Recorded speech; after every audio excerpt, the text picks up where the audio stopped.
नमस्कार दोस्तों, आज फिर से हाजिर है एक नई कहानी के साथ। दोस्तों, एक कहानी डर के आगे जीत की है। दिल्ली के बाहरी इलाके के छोटे से मोहल्ले की है, जहां पति पत्नी अपने बच्चों के साथ खुशियों से अपना जीवन व्यतीत कर रहे थे। लेकिन दोस्त कहते हैं कि जब सुख है तो दुख भी आता है, तो इसके लिए भी हमें तैयार रहना चाहिए। दोस्तों, मेरा मानना है कि जब दुख आता है तो हमें घबराना नहीं चाहिए और दुख का डटकर सामना करना चाहिए। दोस्त कहते हैं कि डर के आगे जीत है, यही तो सत्य है। आपकी क्या राय है? कमेंट में अपनी राय ज़रूर दें। तो आइए कहानी को शुरू करते हैं। दिल्ली के बाहरी इलाके में बसा एक छोटा सा मोहल्ला, जहां संजय और उसकी पत्नी रेखा अपने 2 बच्चों के साथ रहते थे।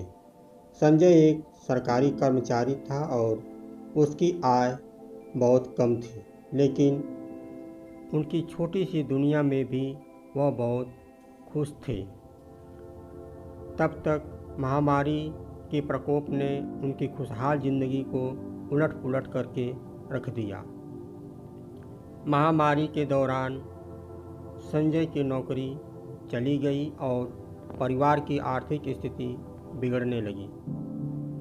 रेखा, जो घर की जिम्मेदारी संभालती थी, अचानक से परिवार का एकमात्र सहारा बन गई। उसने अपने हाथ से बने अचार और पापड़ बेचना शुरू किया ताकि कुछ आमदनी हो सके, लेकिन उसकी मेहनत इतनी नहीं थी कि घर की ज़रूरतों को पूरा कर पाती। संजय, जो हमेशा से एक आत्मनिर्भर और स्वाभिमानी व्यक्ति था, इस स्थिति में खुद को बेबस महसूस करने लगा। वह पूरे दिन नौकरी की तलाश में इधर उधर भटकता रहता था, लेकिन उसे कहीं से कोई भी उम्मीद की किरण नज़र नहीं आती थी। संजय का आत्मविश्वास दिन ब दिन गिरता जा रहा था। उसके मन में यह बात घर कर गई थी कि वह अपने परिवार की उम्मीदों पर खरा नहीं उतर पा रहा था। इस मानसिक तनाव ने उसे शराब की ओर धकेल दिया। संजय का आत्मविश्वास दिन ब दिन गिरता जा रहा था।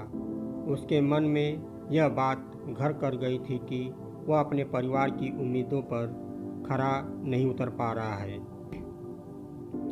इस मानसिक तनाव ने उसे शराब की ओर धकेल दिया। वह देर रात तक शराब पीकर घर लौटता और रेखा से झगड़ा करता।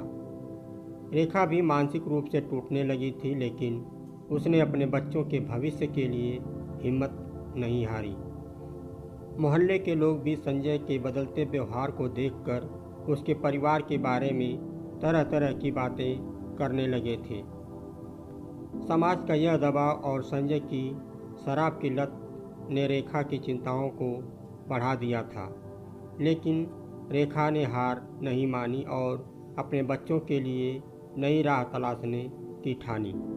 रेखा ने महसूस किया कि उसकी छोटी सी दुकान पर्याप्त नहीं थी और उसने ऑनलाइन प्लेटफॉर्म पर अपने हाथ से बने सामान बेचने का फैसला किया।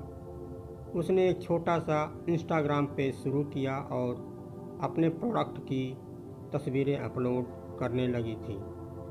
शुरू में उसे ज़्यादा सफलता तो नहीं मिली, लेकिन धीरे धीरे लोग उसके प्रोडक्ट की गुणवत्ता को पहचानने लगे थे। उसके बच्चों ने भी सोशल मीडिया पर उसकी मदद की और जल्द ही उसके बिजनेस में इजाफा होने लगा था।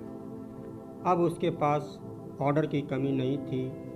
उसने अपने मोहल्ले की कुछ और महिलाओं को भी अपने साथ जोड़ा और उनका जीवन भी संवरने लगा। रेखा की सफलता को देखकर संजय के अंदर कुछ बदलाव होने लगा। उसने महसूस किया कि उसका परिवार कितनी मुश्किलों का सामना कर रहा है और उसने खुद को सुधारने का निर्णय लिया। उसने शराब छोड़ दी और अपने पुराने दोस्त के कहने पर एक नई स्किल सीखी, डिजिटल मार्केटिंग की। धीरे धीरे संजय ने भी रेखा के बिजनेस में अपनी स्किल्स के जरिए योगदान देना शुरू किया। उसने उसकी वेबसाइट बनाई, प्रोडक्ट के लिए अच्छे विज्ञापन तैयार किए और बाज़ार में उनके सामान को बेचने के नए नए तरीके खोजे। संजय का आत्मविश्वास लौट आया और उसका मानसिक स्वास्थ्य भी सुधरने लगा। अब वह पहले से ज़्यादा खुशहाल और मजबूत महसूस करने लगा था। रेखा और संजय की मेहनत रंग लाई।